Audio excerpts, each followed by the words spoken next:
Hello pet parents, pet lovers and animal lovers. आप सभी को मेरा प्यार भरा नमस्कार।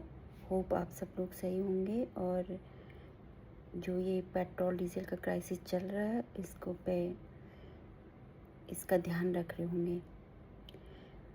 जैसा कि मैंने आपको बताया था कि मैं पेट केयर एंड मैनेजमेंट की पूरी सीरीज़ को लेकर आपके सामने हूँ।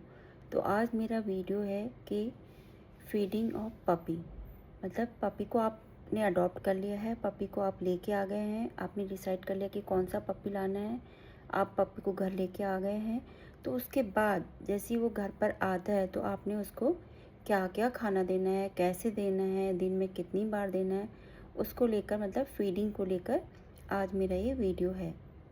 तो जैसी पपी आपके घर पे आता है तो बिल्कुल वो ऐसी जगह पे आता है जो उसके लिए बिल्कुल एक एग्जॉटिक प्लेस होता है, मतलब अनफेमिलियर प्लेस होता है। तो उसको अडॉप्ट करने में थोड़ा टाइम लगता है, तो आप उसको पूरा टाइम दें।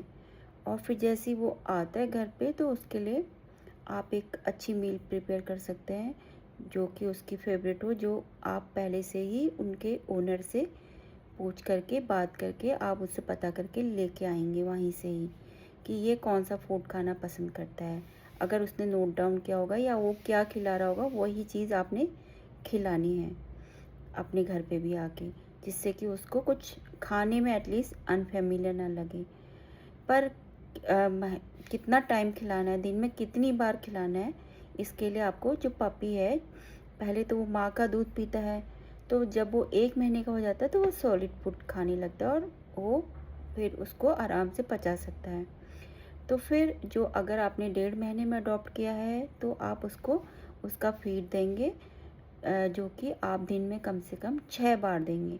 लेकिन जैसे ही वो 2 से ढाई 3 महीने के बीच में आ जाता है तो आप उस मील को धीरे धीरे कम करके, मतलब मील की क्वांटिटी बढ़ा देंगे पर उसका जो टाइमिंग है वो थोड़ा कम कर देंगे, वो दिन में 4 बार कर देंगे।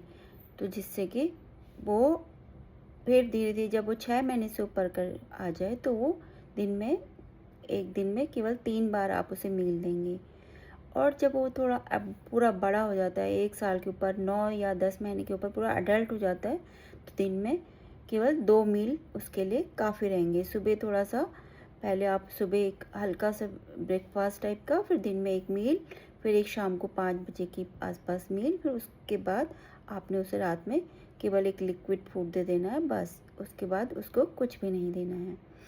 तो इस तरह से आप करेंगे तो आपका डॉग हमेशा हेल्दी रहेगा और उसके जो नेचर्स कॉल होती है या जो उसका शुशु पॉटी का टाइम होता है वो भी कंट्रोल में रहेगा। और उसका आप उसको प्रॉपरली उसको ये ट्रेन होने में आप उसकी मदद कर सकते हैं। तो आप उसका फीड कैसा होना चाहिए, पहली बात तो उसका फीड फुली न्यूट्रिशियस होना चाहिए। हाई, जो छोटा बच्चा है क्योंकि वो अभी ग्रोइंग स्टेज में है, तो उसकी हाई प्रोटीन और हाई एनर्जी डाइट दोनों होनी चाहिए उसकी, हाई प्रोटीन और हाई एनर्जी। लेकिन जैसे वो 1 साल एडल्ट का हो जाता है तो उसकी थोड़ा सा प्रोटीन की मात्रा कम करेंगे। अगर वो आप जैसे पपी से वो अभी डॉग बन गया, फीमेल डॉग बन गया है, फीमेल है और उसको बच्चे भी देने हैं और बच्चे दे के फिर दूध भी उसको देना है, तो उसको आप एक अच्छी well nourished high protein low energy diet देंगे। बट अगर वो बच्चे नहीं दे रही है अभी और आप उसके बच्चे अभी चाहते नहीं हैं तो आप उसको लो प्रोटीन लो एनर्जी डाइट में रख सकते हैं। लेकिन कोई जैसे हंटिंग डॉग को इसलिए पालते हैं कि जो उनका जो एरिया है उसकी रखवाली करनी है, तो उसको आप मीडियम प्रोटीन और हाई एनर्जी डाइट में भी रख सकते हैं, क्योंकि जिसमें दिन भर कुत्ते दौड़ते रहते हैं इधर उधर, क्योंकि उनको एज ए सिक्योरिटी डॉग या वॉच डॉग रखा जाता है।